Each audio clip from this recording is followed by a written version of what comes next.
adelante con Max Enríquez Daza. Hola Max, Hola Mirna, ¿cómo estás? Gusto saludarte. muchas gracias. El gusto es mío y nosotros súper entusiasmados, muy emocionados de verdad de tener un invitado como Max Enríquez, que para las Sí. generaciones actuales tal vez no lo conozcan, pero hoy lo van a conocer porque es una persona que ha estado vinculada a los medios de comunicación en Colombia, pero ha estado vinculada por su profesión. Yo quiero que Max nos haga una breve introducción de lo que él ha hecho, digamos, profesionalmente para estas personas que no lo conocen.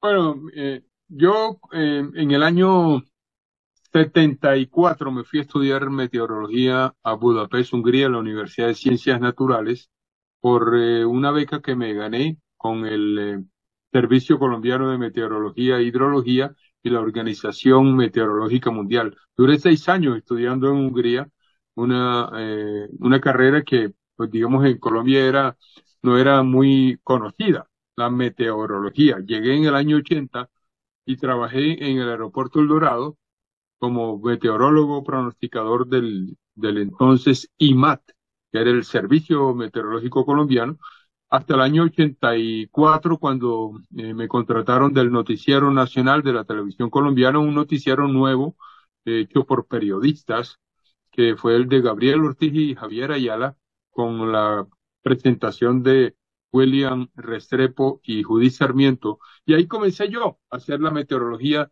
en los medios de comunicación por primera vez en la historia de la televisión colombiana. Duré 8 o 9 años en el Noticiero Nacional y luego se acabó el noticiero. El Noticiero Nacional fue comprado se convirtió luego en lo que hoy en día es Caracol Televisión.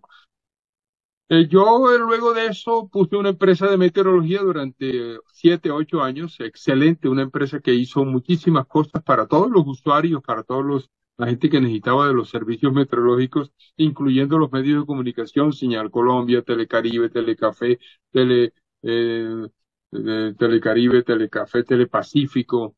Estuve trabajando con Caracol Radio. Yo trabajé en todos lados, Virna. Estuve en todas partes, escribí en El Espectador, algunas veces me publicaban artículos en El Tiempo, en El Heraldo, en El Mundo de Medellín, en El País de Cali, tuve la columna del pronóstico del tiempo durante muchos años y escribí artículos. En fin, lo último que yo hice fue trabajar como subdirector de meteorología en el IDEAM durante unos 5 años y luego pasé, que fue la última actividad profesional que hice en Colombia, fue a trabajar en el noticiero de RCN. Ahí estuve los 3 últimos años entre el 2007 y el 2009, cuando me vine a vivir aquí a Europa, a esta zona cercana a Ginebra, Suiza. Aquí estoy desde hace 14 años. Conocí la meteorología cuando hice un curso de 3 meses en el aeropuerto El Dorado y me gustó y fui el primero en el curso que se hizo y por eso me escogieron a mí para darme la primera beca y me fui a Budapest. En el año 74 estuve yo llegando a Budapest hasta el año 80. Aprendí el húngaro allá y estudié en húngaro. Y llegué a Colombia con mi meteorología y mi húngaro. El húngaro no me sirvió para más nada nunca más en la vida, pero la meteorología, con eso viví hasta que me vine para acá. Incluso estando aquí todavía, vivo de la meteorología. Claro, por supuesto. Max, ¿en qué momento, digamos, cómo hace usted ese clic para entrar a la televisión? Porque para recordarle a la gente que en los años 80 y 90 este no era un tema que estaba presente en la televisión y en los medios. Uno, pues, digamos que yo en los 80 estudiaba periodismo y uno, pues no era algo que uno viera ni en la primera página de un periódico ni nada. Siempre tenía uno un poco la imagen era de los Estados Unidos, que las chicas que hablaban del clima siempre eran mujeres bonitas, las ponían como un poco como ahí de relleno o algo así, ¿cierto? Era la Sí, idea que sí. teníamos pues en esa época. ¿Cómo entra Max a la televisión? O sea, cómo ingresó? Bueno, te cuento que, bueno, no, en Estados Unidos en casi todos los noticieros había, en esa época, estoy hablando del año 84, había todavía eh, eh, hombres presentando la meteo, ¿no? No eran mujeres bonitas. Las mujeres bonitas aparecieron mucho después, ¿no? Cuando ya se volvió la moda de, de que las mujeres bonitas tenían que hacer la presentación de esos informes. Pero en esa época eran profesionales de la meteorología. O sea, todos, gente que había estudiado la meteorología. En Estados Unidos, en todas partes era así. Había mujeres también, por supuesto, presentando, porque había mujeres meteorólogas, pero no había presentadoras de meteorología, no meteorólogos, ¿eh? ¿Me entiendes? Entonces, cuando yo entré, o sea, ¿cómo entré yo? Yo hice mi tesis de grado en Hungría sobre satélites meteorológicos. El profesor que me dirigía la tesis, el hombre decía, pero ¿usted para qué escoge ese tema? Es un tema en su país. Yo me imagino que él pensaba, ese Colombia todavía deben estar montados en las ramas, ¿no? Con guayucos. Y este hombre va a llegar a hablarles de satélites meteorológicos. Entonces, yo decía, yo quiero ese tema porque es un tema nuevo. Y yo llegué a Colombia y me di cuenta que dentro de todos los colegas que habíamos acá, el que, digamos, más enterado estaba del tema era yo. Pero yo me especialicé en ese tema porque me puse a leer toda la literatura que había en el mundo y me volví el experto en satélites meteorológicos del servicio del IMAT en ese entonces. Tan es así que cuando el noticiero nacional iba a comenzar su primera edición, buscaron una persona que supiera de eso. Primero encontraron a una persona en la Federación Nacional de Cafeteros, un profesional que sabía de satélites, pero de satélites aplicados a la agricultura, no a la meteorología. Entonces, este personaje fue al IMAT y buscó quién era la persona que sabía de eso. Y me dijeron, busque a Max Enríquez en el aeropuerto del Dorado. Y allá fue. Yo estaba en una oficina que ni siquiera era de acceso público. Una oficina por allá en el Pasillo Rojo, le llamaban en esa época, por allá debajo. Allá llegó este señor y me preguntó cómo hacía yo los pronósticos del tiempo. Yo le expliqué todo. Él se fue, al día siguiente me llamó, me dijo, mira Max, yo fui allá a preguntarte esto porque es que yo pensé que yo iba a poder hacer ese trabajo, pero no. Eso es para una persona como tú. Se trata del noticiero, un noticiero que va a salir ahora en enero y necesitan un meteorólogo para que presente los informes del tiempo. Háblate con Javier Ayala y con Gabriel Ortiz. Y me dio los teléfonos. Yo los llamé, necesitaron ese mismo día. Véngase ya mismo para acá porque lo necesitamos. Y me fui al mediodía a hablar con ellos. Me dijeron, se trata de esto. Usted tiene que venirse para acá ya mismo porque lo necesitamos. Y yo, claro, con ese impulso yo me fui a la oficina de Javier y de Gabriel y dije, listo. Una semana después estaba yo en Miami aprendiendo a manejar un equipo que habían comprado allá, no me acuerdo, en el norte de Estados Unidos habían comprado el último equipo que había para presentación de los informes del tiempo en televisión. Un equipo costosísimo y yo lo aprendí a manejar y en una semana después, estamos hablando del 25, 26 de diciembre del año 1983, yo llegué a Bogotá con el equipo, lo entramos hasta la oficina del Noticiero Nacional, lo instalé y el 4 de enero estaba saliendo al aire con el primer informe meteorológico en la televisión colombiana. El 4 de enero de 1984. Continuamos con nuestro invitado de hoy, Max Enríquez Daza, un meteorólogo que, bueno, hizo una carrera en los años 80 y 90 en la televisión colombiana, pero es un hombre que tiene de verdad que un conocimiento profundo de esta su profesión. Y nada, quiero preguntarle a Max, cuando llega acá a Colombia después de estudiar en Hungría, y digamos, Max, como profesional, ¿cómo ve el panorama de ese tema, de la meteorología acá en Colombia? ¿Eso era un tema que era frecuente o era un tema secundario? Usted, cuénteme cómo era su perspectiva. Bueno, cuando yo recién comencé a hacer los informes de meteorología, eso fue un boom impresionante, ¿no? Yo no sé si tú recuerdas, esto era eh, fue tan novedoso eso, que hasta el ministro de Agricultura de ese entonces, yo no me acuerdo si era, creo que era el doctor Belisario Betancur, el ministro de Agricultura fue a visitarme y se sentó al lado mío para que yo le explicara cómo era que recibía las imágenes de satélite. Es que en esa época no había nada de eso. Yo tenía un computador que tenía allí en la oficina, que era el equipo que había comprado el Noticiero Nacional, yo recibía imágenes de satélite meteorológico en tiempo real. Y yo esas imágenes las recibía, las analizaba y hacía el pronóstico. El pronóstico yo lo hacía con unos gráficos que habían preparado en la empresa que nos hizo el software del computador, que se llamaba Color Graphics. Ellos hicieron un software excelente, entonces yo ponía los soles y los soles brillaban. A los niños chiquitos les encantaba eso. Los primeros fans que yo tenía eran los niños, porque ellos veían el sol que hacía así, brillaba, y las nubes caía, la lluvia caía de las nubes. Entonces Claro.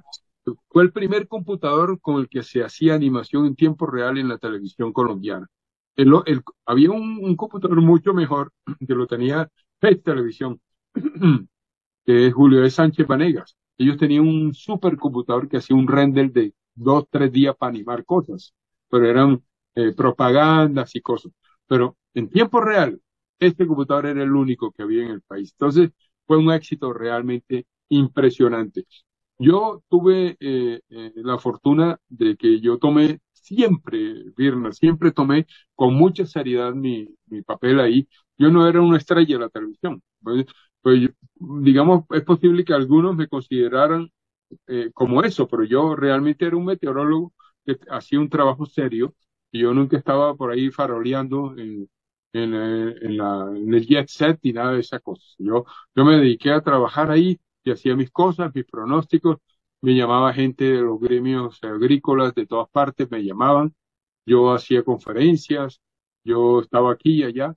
Y en esa época, pues, había muchas entrevistas en los medios de comunicación. Muy bien, aprovecho para preguntarle porque Max está haciendo referencia a una época que muchos colombianos recuerdan con el tema meteorológico y es el tema del Nevado del Ruiz, que por supuesto está ahora, hoy en día cobra vigencia, pero en el año 85 fue, digamos, como la tragedia de Armero, producto del deshielo, del tema del Nevado del Ruiz, y hubo pues una cantidad de muertes que, bueno, lamentamos mucho porque pues Armero desapareció del mapa.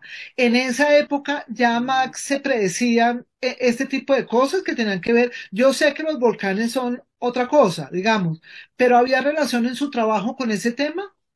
Bueno, yo me metí con ese tema, Berna, porque yo estudié en una universidad de ciencias naturales. A mí me enseñaron vulcanología. No era vulcanólogo, yo no puedo decir que era, mi profesión es la meteorología, pero yo estudié vulcanología, geología, geomorfología, estudié hidrología, todas las ciencias naturales, incluso estudié astronomía, astrofísica, planetología, solarología. O sea, e- e- es una profesión que le da a uno una visión holística de la naturaleza.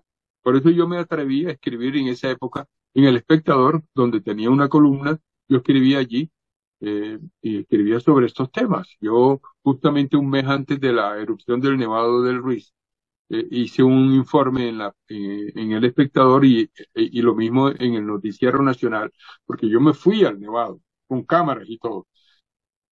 Grabé cómo estaba eso, grabé puerta por puerta a lo largo de la cuenca del río Chinchiná, del río Lagunillas, entrevistando a las personas que vivían ahí, que infortunadamente todas esas personas se murieron arrastradas por la avalancha. En esa época yo te puedo decir que hubo una gran negligencia de parte del gobierno nacional y los gobiernos departamentales. A raíz de los informes que yo hice, me declararon persona no grata en Caldas. El gobernador de Caldas, que yo por fortuna no me acuerdo quién era una persona que se preocupaba más por la situación económica que por la vida de las personas.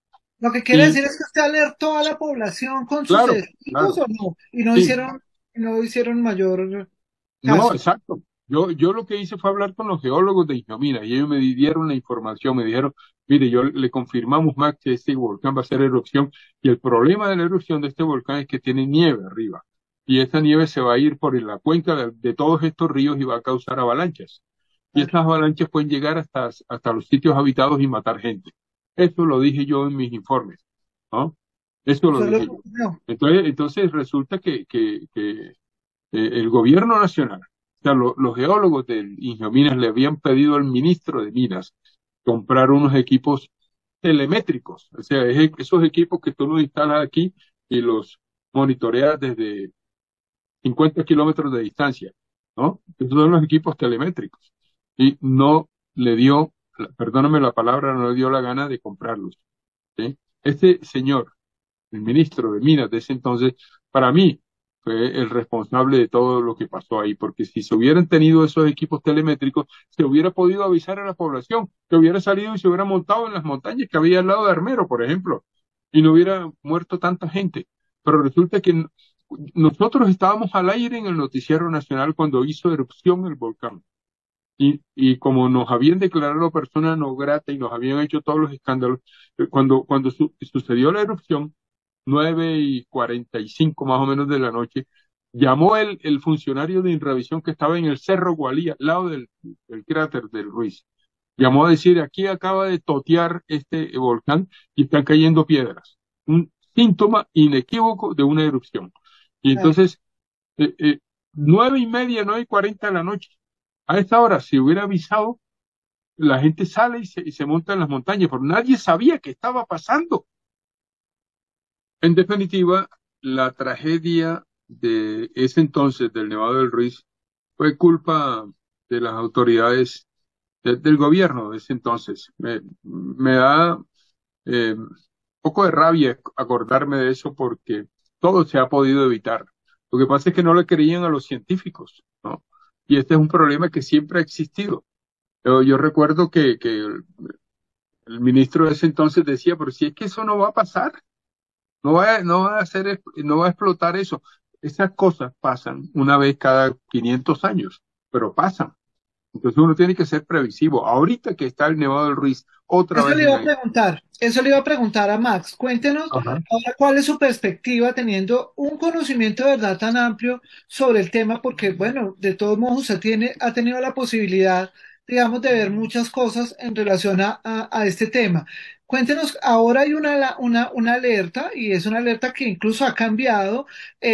Sí debemos reconocer como ciudadanía que se le ha avisado mucho a la gente, ¿no? De hecho, hay poblaciones que están en alerta permanente. Aquí mismo tuvimos de invitado en este programa al alcalde del el municipio más cercano pues al volcán Nevado del Ruiz y nos habló sobre las medidas que están tomando. Usted cuéntenos cuál es esa perspectiva suya sobre esto. Virna, yo lo que sí puedo estar seguro es que hoy en día no vuelve a repetirse eso, porque desde entonces se creó lo que debía haberse creado en aquella época, que era una oficina, un sitio donde se monitoreara el volcán de manera continua, ¿sí? Y se dé alerta a tiempo. Hoy en día está instrumentalizado el volcán. Entonces no hay que estar, en aquella época, en el año 85, había que ir en un helicóptero para ver los equipos que estaban instalados ahí, ¿no? Verlos con los ojos, con sus propios ojos, para saber si había hecho erupción o no. Y en esa época era de noche, la noche del 13 de noviembre, era de noche y estaba lloviendo, ¿no? No podía entrar ningún helicóptero allí. Entonces, se supo que estaba bajando una avalancha porque un campesino por ahí dijo, yo siento un ruido aquí horrible, no sé qué, pero no más. ¿Ya? El cura del pueblo dijo, no, tranquilo, no va a pasar nada, y él se fue y los otros se murieron. Entonces, yo le recomiendo a la gente que esté atento a los comunicados, no de los alcaldes ni del ministro ni nada de eso, de la oficina que está monitoreando el volcán continuamente. Esos son los que saben. Ellos son los que deben dar las alertas apenas suceda cualquier cosa. Hay tiempo para reaccionar. El Nevado del Ruiz está lejos y hay tiempo para que la gente evacúe y haga lo que tiene que hacer. Eso ya está estipulado. Ya no hay Armero. Lo que hay es lo que hicieron en los alrededores de Armero, pero están los otros pueblos, ¿no? Está Mariquita y están los otros por allí que también pueden verse afectados de una manera u otra. Así que en este momento yo estoy seguro de que no va a pasar lo que pasó en aquella época. Sí, sí, eso es seguro y además tenemos hoy en día y debemos reconocerlo que todo el tema de geología aquí en Colombia pues goza de buena información, ¿no? Y este tema de las redes sociales hoy en día, por el que emitimos también nuestro programa, es bien útil para eso, porque es que estas son unas herramientas de comunicación que son simultáneas, porque en la época en la que ocurrió esto, que era el año 85, efectivamente, pues existía la radio, ¿no? Era la radio por lo que sabíamos y por supuesto noticieros como donde trabajaba Max Enríquez, que era el noticiero nacional, que eran de verdad los noticieros pues digamos más exitosos de rating y todo, porque aunque eran en una hora, que era pues bueno, era la mejor franja de la televisión colombiana, por supuesto ese horario, y se informaba, pero uno se enteraba solo por la radio, solo por la radio. Hoy en día tenemos, por fortuna, eh, pues más elementos para nosotros estar informados. Pero bueno, Max, usted hoy en día, ¿cómo ve todo este sistema informativo sobre el tema de la meteorología aquí en Colombia? No digamos en el mundo, porque ahora vamos a hablar de eso. Bueno, mira que, Mirna, el gobierno nacional y la Organización Meteorológica Mundial hicieron un esfuerzo enorme hace 40, 50 años para formar un grupo de meteorólogos. Ya todos nos pensionamos y no, y hubo, bueno, hay que reconocer que hoy en día tenemos eh, unos muchachos que hicieron maestría en meteorología en la Universidad Nacional y ellos son los que están llevando la carga del instituto hoy en día. Pero yo sinceramente siento que se perdió una gran parte de ese esfuerzo que se hizo en aquella época, porque no es lo mismo un meteorólogo de 5 años graduado en una universidad de esas tan prestigiosas como las universidades de Leningrado, la Universidad de Australia, de Argentina, la de Buenos Aires, la mía, la Universidad de Ciencias Naturales, que estar haciendo una maestría de 2 años nada más. Sí, sí, hay la creencia por algunos infortunados directores del mismo IDEAM que creyeron que la meteorología se puede manejar sin meteorólogos. A esos les atribuyo también la responsabilidad de que hoy en día no haya unos meteorólogos profesionales, ¿no? Como los que nosotros fuimos en aquellas épocas y que cumplimos una tarea enorme de darle las bases a la meteorología del país. Ahí está funcionando, funciona la meteorología y funciona ahí más o menos por inercia, pero yo pienso que podría ser mejor. Max, cuéntenos a todos, porque en realidad no somos, pues de verdad no tenemos ese conocimiento como lo tiene usted. ¿Por qué es importante la meteorología para un país? Digamos en términos de la economía, si esto tiene que ver es con la agricultura, con las comunicaciones, ¿con qué? Cuéntenos usted. Mira, la meteorología es importante para muchos sectores eh, económicamente eh, importantes, ¿no? Del país. Por ejemplo, para la agricultura. Los agricultores necesitan saber la información meteorológica para la siembra, para la recolección, para la fumigación, para todas las prácticas que hacen culturales en sus cultivos.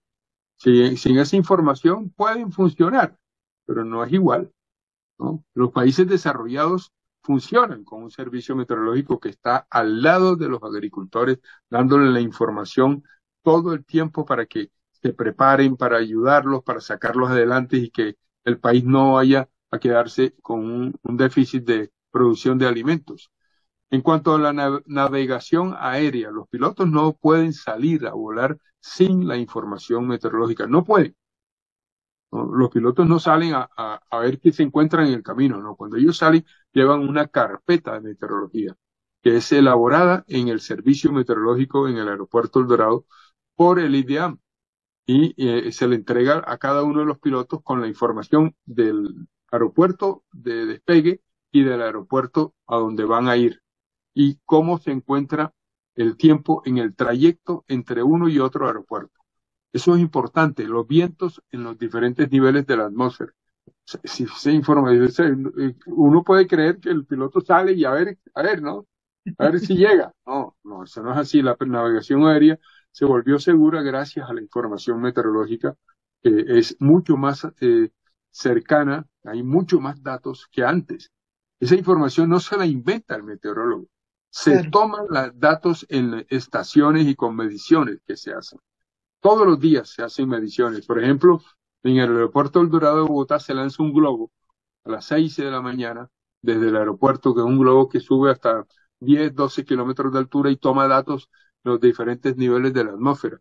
Esos datos no son para tenerlos guardados en un cajón, son datos que alimentan los modelos con los cuales se elaboran todas las cartas de meteorológicas para los aviadores, para los pronosticadores, para los agricultores, para todo el mundo. Esa información es vital. Por eso es que el Programa de las Naciones Unidas para el Desarrollo vino en el año 68 a crear el Servicio Meteorológico Colombiano porque no había, ¿sí? Y ellos decían, y si le preguntan a las Naciones Unidas dicen, es que sin la información meteorológica no puede funcionar la economía de un país. También para la navegación marítima. ¿Qué sería la navegación marítima sin los datos del tiempo? ¿Dónde se encuentra el huracán Brett, que está por ahí moviéndose en las aguas del Caribe? Esa posición de los huracanes se les da a los navegantes marinos para que no se metan por ahí, para que eviten esa zona, para que cancelen la salida de los puertos en los sitios por donde va a pasar, ¿no? Y también por la seguridad de la vida de las personas, entre otras cosas, porque cuando un huracán pasa por un sitio, causa inundaciones, deslizamientos y hay muertos entonces hay que prepararse para eso. Las Sí, autoridades toman esa información con mucha seriedad. pues Max, Colombia, digamos que es un país que geográficamente está pues cerca al Ecuador, y nosotros tenemos acá una condición, digamos, que es de invierno y de verano. Nosotros no estamos, digamos, como en los países de Europa, que ellos tienen la posibilidad de las cuatro estaciones, y digamos que hay una lectura un poco más, por decirlo así, más exacta, ¿no? Allá saben cuándo empieza el verano. Bueno, en Colombia nosotros tenemos estas dos condiciones del clima, ¿no? Que son ese invierno y el verano. Nosotros no tenemos como unas estaciones intermedias. Hoy en día la gente sí se le avisa, digamos, sobre esto, ¿no? Por ejemplo, al sector ganadero, a la gente en agricultura, se les avisa, pues porque pero se les avisa que digamos que el fenómeno del niño o de la niña que han estado presentes, digamos, como en nuestra vida, son los que nos van a poner en riesgo. ¿Qué más podría hacer la meteorología, digamos, que usted nos pueda contar sobre Colombia? ¿Cómo podríamos nosotros mejorar cosas que siguen pasando igual, pues porque siguen pasando las inundaciones o siguen pasando esas sequías tan tremendas? Bueno, el hecho de que hay inundaciones y sequías no es algo que se pueda evitar, ¿no? Aquí en Europa tampoco. Sí, Aquí, aquí tienen bastante información y hacen unos pronósticos más acertados, porque tienen mucha más información. Nosotros, vale la pena lo que tú has dicho es importante porque nosotros estamos con una selva amazónica donde no hay ni un solo dato, solamente Leticia tiene datos. No hay ningún otro dato que se pueda utilizar para hacer pronósticos. Un solo dato en una tercera parte de Colombia. Más allá de Leticia, tampoco hay muchos datos. La selva del Amazonas de Brasil tiene Manaos, una estación. En Venezuela no hay ni una. En las Guyanas no hay. En Ecuador, Perú, no hay datos. Y es una zona de la cual depende una buena parte del clima de Colombia. Sin datos, pueden traer al mejor meteorólogo de Inglaterra o de Estados Unidos, que tampoco le va a funcionar la cosa perfectamente. Puede que se aproxime como hacemos nosotros. Nosotros hemos hecho casi una labor titánica de trabajar muchas veces con solo la información de satélites y con muy pocos datos. En el IDEAM, y eso es una crítica directa que quiero hacer al gobierno nacional, los datos meteorológicos, las estaciones meteorológicas, había 4.000, Virna, 4.000 estaciones. Hoy en día no hay ni siquiera 100 o 200. Se dejaron caer las estaciones, porque allá en el gobierno nacional, en el Ministerio de Hacienda, no hay una persona que sepa para qué sirve eso. Entonces dice, no, quiten esas estaciones. Incluso hubo un director del IDEAM, cuando yo estaba ahí de subdirector, que me dijo, hola Max, ¿por qué no quitamos una de esas estaciones de radiosonda que nos vale tanto? ¿No? Una irresponsabilidad, una falta de conocimiento, claro, por supuesto. No le pueden pedir más a los meteorólogos de Colombia de lo que pueden hacer, porque el tema de la meteorología es con datos. Los meteorólogos más acertados son aquellos que tienen más datos a disposición. Entonces aquí uno ve que pronostican una granizada. Ayer pronosticaron una granizada aquí. No cayó la granizada, pero cayó un aguacero. Entonces uno que dice, falló el pronóstico. No, el pronóstico estuvo bien, la granizada cayó más adelante. Claro, ¿Sí? están Pero informados por lo menos, están informados. no, Pues y es que de eso se trata. Y ahora yo te quiero aclarar una cosa, Virna, que en Colombia no hay invierno y verano. Hay temporada de lluvias, de sí, más lluvias y temporada de menos lluvias. sí, Porque es sí, que la palabra invierno, aquí en estas latitudes donde yo me encuentro, significa la época fría, no significa la época lluviosa. sí, por Aquí supuesto. invierno es porque hay frío y verano porque hay calor, ¿ok? Sí, Llueve sí, en ambas no, estaciones llueve. Para nosotros en Colombia tenemos estación de lluvias, que es la época en que abril, mayo, septiembre, octubre y noviembre, y la época de menos lluvias, que son enero, febrero, junio, julio, agosto, ¿sí? En esas épocas llueve menos de lo que llueve en los meses del llamado en meses de más lluvias. Ojalá el día de mañana el servicio meteorológico sea únicamente servicio meteorológico, que le quiten todas las arandelas que tiene ese servicio, que tiene que no sé qué, unas áreas de ecosistemas y áreas. Eso no es un servicio meteorológico, eso es algo del Ministerio del Medio Ambiente. El servicio meteorológico de Colombia tiene que funcionar independiente de todo lo demás y no estar ligado a ningún usuario. Tiene que estar dependiendo, en mi concepto, de un ministerio. No, o sea, hubo en alguna época una idea de pegarlo al DANE, porque el DANE recoge datos estadísticos y claro, el IDEAM produce datos estadísticos. Si el IDEAM no se transforma en un servicio meteorológico únicamente, yo diría que hidrometeorológico, porque ahí tenemos esa posibilidad de mezclar las dos ciencias. Si no se transforma ese instituto, dentro de algunos años se va a desaparecer. Lo van a desaparecer en alguna transformación, porque más arriba no hay quien entienda que para qué sirve eso, y hoy en día está sirviendo menos que antes.